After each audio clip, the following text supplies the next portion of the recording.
Guyana, 7-time sevens champion, finished 5th at this series championship, which concluded over the weekend in Turks and Caicos. Tournament, as the coach said, we were looking at 4th the least. But going into the tournament, after looking over what we've done, I feel we could look at some aspects were good. The performance of the youths mostly was very excellent. Tyrese Prescott, Lionel Holder, they really stepped up and showed that they could perform at the level, and that was very good to see.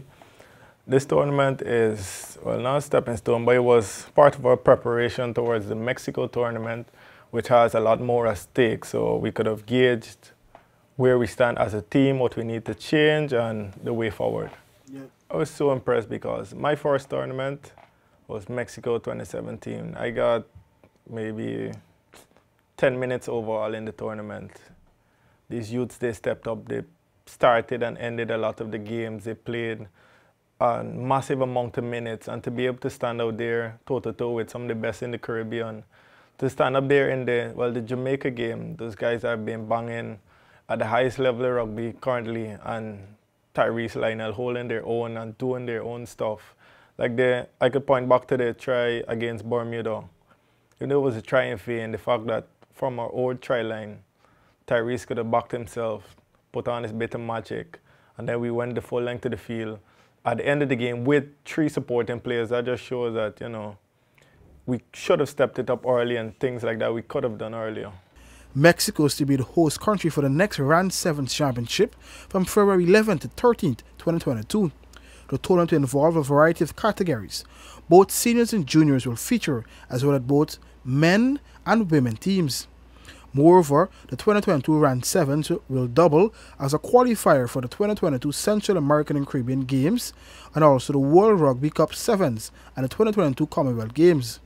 Only full World Rugby members will qualify for the aforementioned tournaments.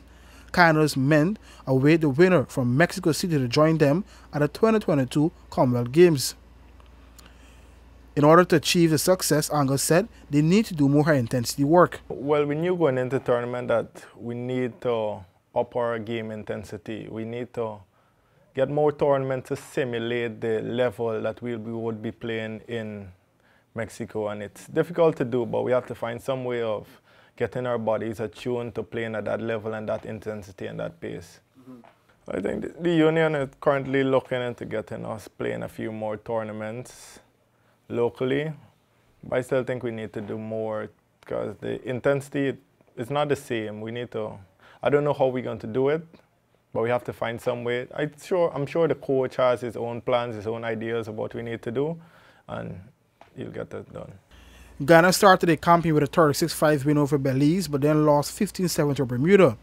Moving ahead in the medal aspect of the championship, they lost the eventual winners Jamaica 24-0 and then Barbados 26-5 before crushing the British Virgin Islands 43-0 in the 5th place playoff.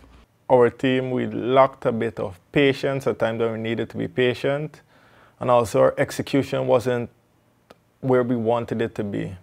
We had our plays, but they just didn't pan out. In some instances, I could point back to the same Jamaica game when there was an instant Tyrese made another break, Tyrese and Carbon another break. We in the opposition half, ball in my hands, and I just couldn't execute the play that was on. I just couldn't, things like that. Like even in the Bermuda game, Bermuda were down to 6 men at some point in time, 6 men early in the game, and we just couldn't execute to put them away. We had the opportunities to put these teams away, but we just weren't doing it. That's something we'll work on, playing at the level, the intensity, when you have to think faster and react faster. If you can get accustomed to that early in the tournament, it would bode well for us. For the newsroom, Akim Green.